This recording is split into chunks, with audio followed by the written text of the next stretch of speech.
Buenas a todos y bienvenidos a mi canal. Mi nombre es César Cañete y hoy os traigo un book tag que me parece que vais a disfrutar, así que espero que os quedéis hasta el final del mismo.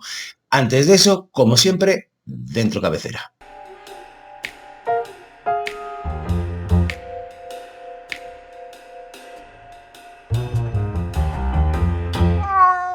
Bien, y el book tag que os traigo hoy es un book tag que me hace especial ilusión haberlo hecho porque forma parte de una invención original de mi grandísimo amigo José de Libros en el Fin del Mundo, que por fin se ha lanzado a ese espíritu creativo, a esa pasión que le caracteriza y que podréis ver en el book tag que os voy a dejar, bueno, en la dirección de su propio book tag, y que por supuesto os invito a que vayáis a su canal porque es una gozada escucharlo hablar de libros con la pasión, con lo que los transmite y la forma que tiene de analizarlos. En fin, para mí es un canal imprescindible y por supuesto recojo el guante de su nominación y me lanzo a este pedazo de book tag que se titula, si no lo habéis visto ya en el título de este vídeo o en la miniatura, el book tag de El Fin del Mundo. Todas las premisas de este book tag del fin del mundo están relacionadas no ya con el lugar físico o geográfico que ocupa nuestro amigo José, es decir, Ushuaia, es decir, ese extremo del mundo, sino con el lugar metafórico a los que nos lleva la lectura en los límites a los que nos puede llevar en el caso de que hayamos hecho buenas migas con el libro en concreto o con la lectura, que es que ya me estoy liando. Así que nada, después de esta pequeña aclaración, voy a por la primera premisa, que es 1. Austral, un libro que te llevó al fondo de vos mismo, al fondo de ti mismo. Y para mí, me he retrotraído en la época de la infancia en la que en que eres una esponja y lo absorbes todo de una manera y acaba condicionándote y configurando la forma que tienes de ver el mundo. Y para eso he elegido un pedazo de libro para niños, jóvenes y adultos, como no es otro que el de Momo, de Michael Ende. ¿Y por qué me impactó tantísimo este libro? Bueno, porque entre otras cosas se me ha quedado muchísimo en la memoria una de las características que tiene su personaje protagonista, que es una niña pequeña, Momo, y que tiene esto, que es lo que se me ha quedado a mí, que es la capacidad de escuchar. Y ya no solo de oír, que estamos muy acostumbrados a oír cosas, sino a escuchar, a dar la vez a la persona que te está hablando con tu silencio para asimilar lo que te está diciendo y poder construir un diálogo con esa persona y construir pues una relación a partir de ese diálogo y de ese escuchar. A mí esto es una cosa que se me quedó completamente grabada en este personaje y en la vida en general, y llegó al fondo de mí mismo.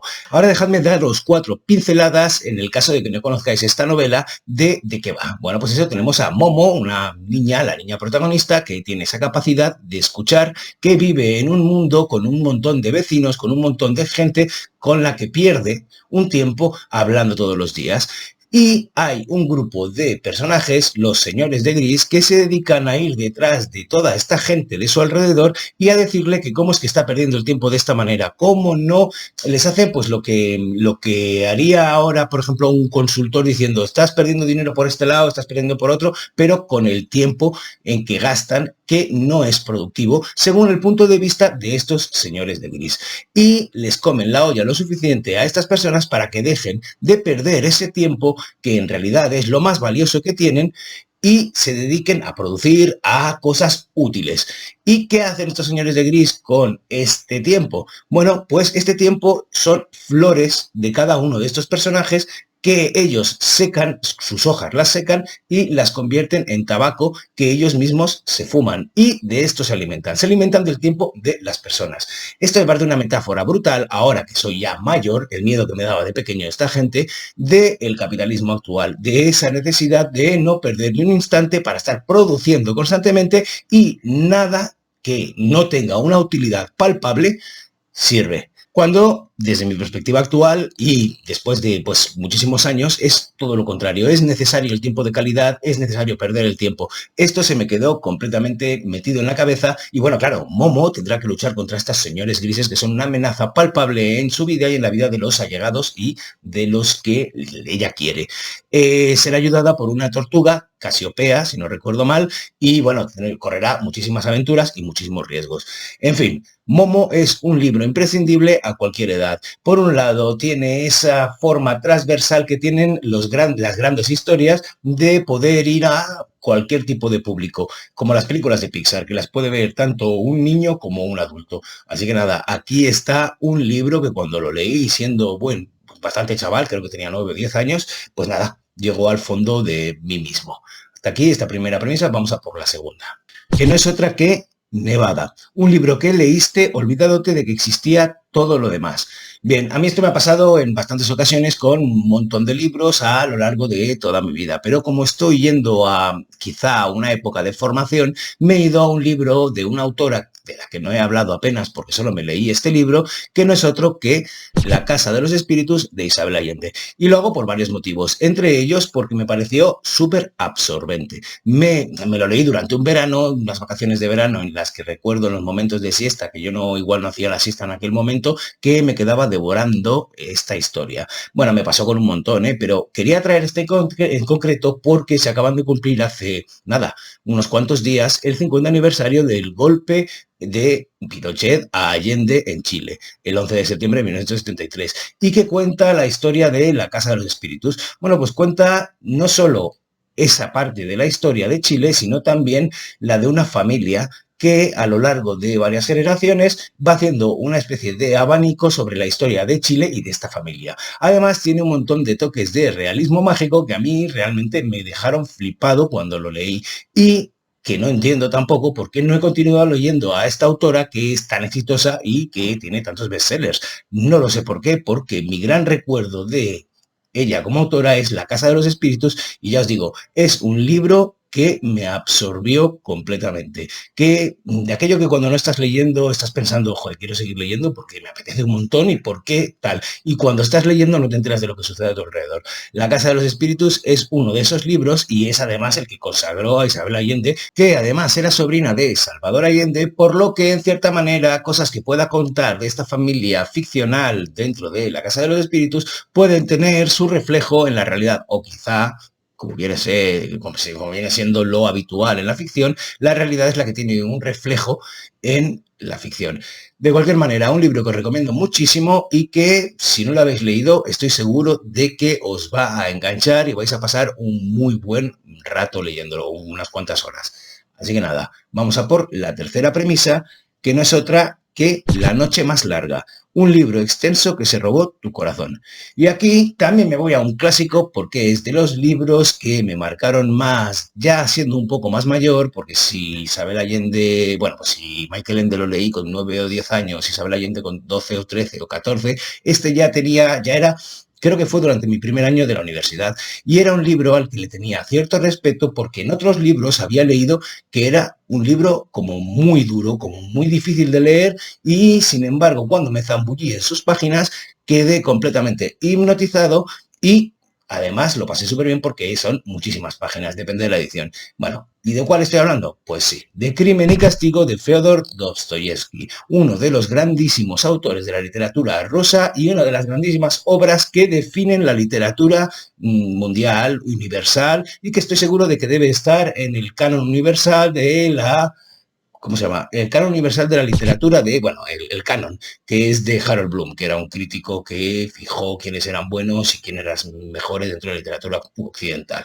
De cualquier manera, Crimen y Castigo, ¿de qué trata? Bueno, pues tenemos a un protagonista, Raskolnikov, que decide que va a hacer un bien a la sociedad librándose de una usurera y a la cual piensa matar. Y a partir de entonces se desenvuelve una trama en la que va a estar en el punto de mira, por un lado, de la policía, en el punto de mira de sí mismo en cuanto a lo que ha hecho y si realmente él tenía derecho a hacer eso, poniendo como justificación que estaba haciendo un bien a la sociedad, hasta el punto de justificar, por supuesto, su título, es decir, Crimen y Castigo. Creo que ya he hablado en una ocasión de esta novela porque me marcó lo suficiente y aunque quizá no era de las más extensas que había leído hasta ese momento, a mí se me pasó en un periquete. En realidad no me di apenas cuenta de que era tan extensa. Y ahora al echar la vista atrás y pensar en un libro que podía encajar con esta premisa, he pensado, vamos a hablar de Crimen y Castigo, porque quizá no le he dado toda la bola en el canal que le debería dar a una novela de este estilo, porque tiene la grandísima virtud del señor Dostoyevsky de plantear su trama de una manera que los personajes, su historia, de una manera que los personajes son psicológicamente profundos, son verosímiles y a la vez no nos choca para nada de lo que hagan ni nada de lo que piensen. Es una novela que por un lado suceden muchas cosas, pero que a la vez suceden muchas cosas de manera interna entre los personajes. La forma que tienen de ver el mundo, su configuración psicológica encaja muy bien o encajaba muy bien cuando yo la leí en aquel momento e hizo que me pareciera un auténtico novelón. No voy a decir cómo acaba, porque por supuesto a estas alturas de la película no se puede decir que sea un spoiler, porque esta novela tiene más de 200 años, 240 debe tener, 220, o no sé, igual un poco más, no sé. Igual se me está yendo la pava. A ver, 1800... No, 170 años, una cosa así. Pero bueno, que no me voy a poner en matemáticas con esto porque no he mirado la fecha de publicación. Pero bueno, que de cualquier manera, una novela imprescindible que os invito, por supuesto, a leer. Vamos a por la siguiente premisa, que es la 4, que dice, Deshielo, un libro que te transformó. Y bien, aquí me he ido a una de las primeras novelas que me convirtió en un auténtico adicto a la lectura. Por supuesto, yo para aquella época, igual tenía 11 o 12 años, ya había leído bastante. Bueno, ya lo habéis visto antes cuando hablaba de Momo, de Michael Ende, etcétera, etcétera. Pero quizá no había conseguido todavía, o no recuerdo yo, que ese virus o esa adicción que es la lectura me llegase hasta el tuétano. Y sin embargo, con esta lectura sí que me llegó y acabé convertido en un auténtico enamorado de la literatura, de las novelas, de las historias, de la narrativa, de la ficción. Y estoy hablando de una pedazo de novela para lectores juveniles que no es otra que No pidas sardinas fuera de temporada, de Andreu Martí y Jaume Rivera. Sí, la novela que inaugura las peripecias de un detective juvenil, Juan Anguera, en la Barcelona de los años 90-80, que es, en cierta manera, muy cercana a la Barcelona que yo vivía en la misma época. Juan Anguera igual era 4 o 5 años mayor que yo, pero los escenarios de sus novelas, porque Juan Anguera es Flanagan, es el alter ego, o bueno, no alter ego, sino que el apodo que utiliza Juan Anguera en sus peripecias como detective, porque es un detective para sus compañeros de clase, cobra extra, aparte de trabajar en el bar de su padre, por solucionar diferentes problemas, conseguir chuletas, descubrir quién le pone los cuernos a quién. Bueno, una especie de detective de instituto, pues era similar esos paisajes a los paisajes de mi época.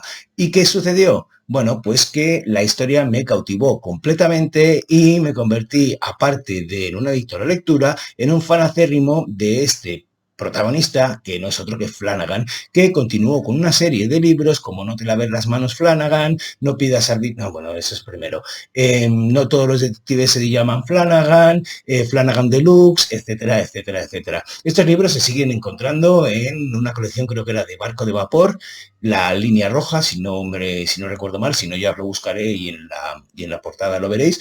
Y ya os digo, para mí me inoculó ese virus, ya no solo también, es que además estoy añadiendo un poco más, de estos como círculos concéntricos, ya no solo también la lectura y ser fan de Flanagan, sino también de la novela negra y de la novela de detectives. ¿Por qué? Bueno, porque esto es una adaptación a lectores jóvenes del género de la novela de detectives a través, por supuesto, de un protagonista que es el detective.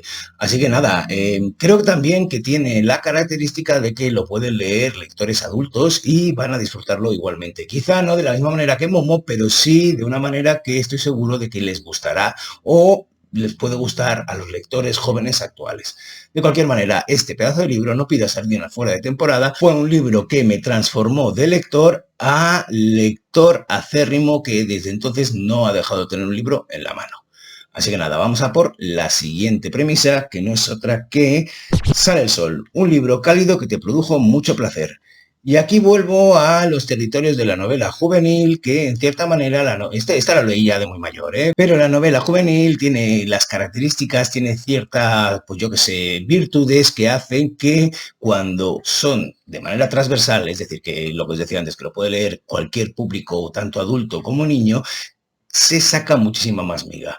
Entonces, ¿cuál he escogido yo para esta premisa? Pues Wonder, o creo que en castellano se llamaba o se titulaba La historia de August, de R.J. Palacios. Y aquí tenemos la historia de un niño que sufre una alteración, ahora mismo no recuerdo el trastorno que es, pero que le hace que tenga la cara deformada, que haya pasado por multitud de operaciones y que sienta un rechazo inmediato cuando es visto dentro de cualquier lado. Es decir, va a comprar alguna cosa con su madre y la gente se le queda mirando porque es francamente llamativo su aspecto.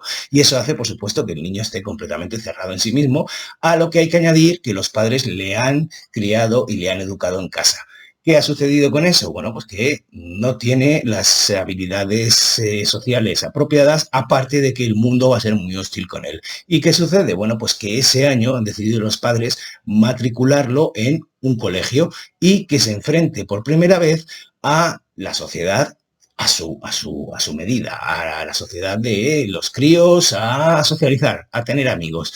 Por supuesto, pasará por diferentes momentos, habrá diferentes conflictos que te hará vivir junto con este protagonista, August, una montaña rusa de emociones hasta un final que no voy a contar nada, pero que os voy a decir que me pareció maravilloso porque pone en la línea de fuego una idea que me parece muy bonita para cuando vives en sociedad o para cuando tienes que tratar a cualquier persona, y es que no cuesta nada ser amable. Y si cueste nada ser amable, da una satisfacción a con quien eres amable que eso no tiene precio. Y yo me quedé con esta idea y eso me pareció muy satisfactorio, me pareció pues precisamente algo que me produjo muchísimo placer, como que salga el sol.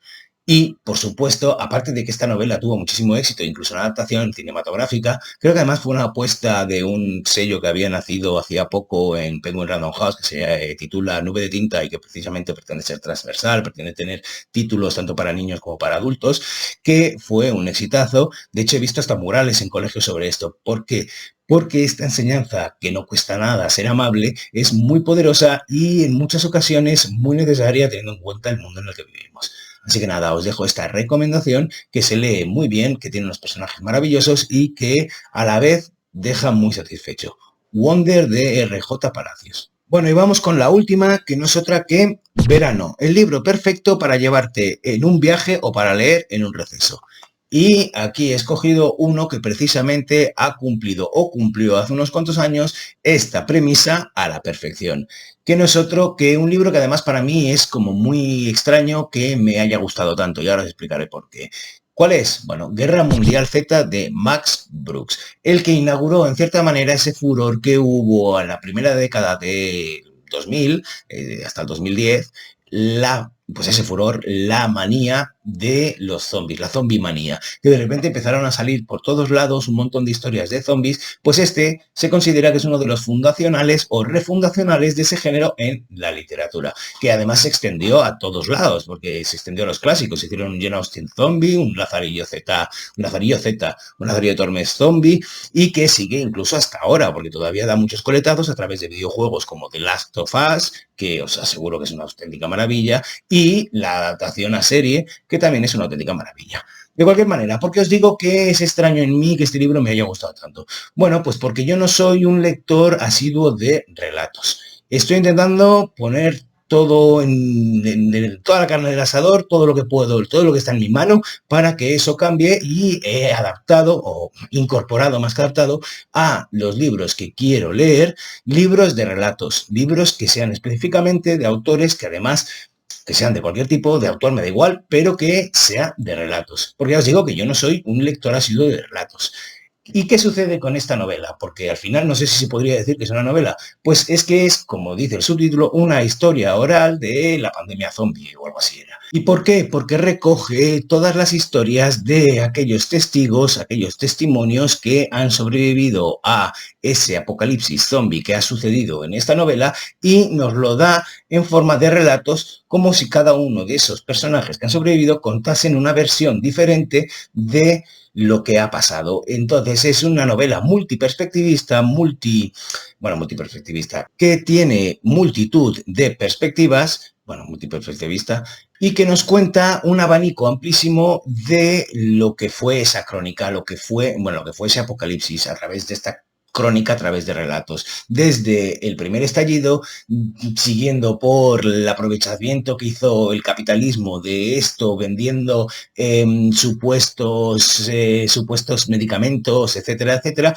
pasando por cada vez cosas que se salen un poco de lo que, ya no, porque como ya ha sido absorbido por la cultura zombie, ya tienes también ese abanico de cosas que pueden suceder en una pandemia zombie. Pero este fue muy novedoso porque no solo te daba una historia zombie de supervivencia de un sitio a otro, sino que te ofrecía, pues eso, un montón de perspectivas desde el estallido, pasando por cómo se aprovechó en un primer momento, siguiendo por cómo fue recibido en diferentes países, alguno Corea del Norte, por ejemplo, siguiendo por, pues qué sé yo, cómo ha sido después de el primer gran brote y cómo está sobreviviendo la gente. En fin, una novela que leí durante un verano y durante un viaje y que me mantuvo completamente pegado a la página y que me encantó. Me encantó porque incluso tenía relatos en los que por aquí veíamos el inicio de una historia de un personaje y 200 páginas después teníamos la contestación, en cierta manera, de lo que había sucedido con ese personaje cuando ya teníamos por el medio un montón de historia que nos había dado muchísimo contexto con otros relatos y volvía a salir ese personaje. Eso sucedía en un par o tres de ocasiones y os aseguro que me pareció una maravilla y que por supuesto os la recomiendo muchísimo. Bueno, y hasta aquí hemos llegado con este pedazo book tag del fin del mundo de José, que vuelvo a repetir porque no me voy a cansar, del canal Libros en el Fin del Mundo.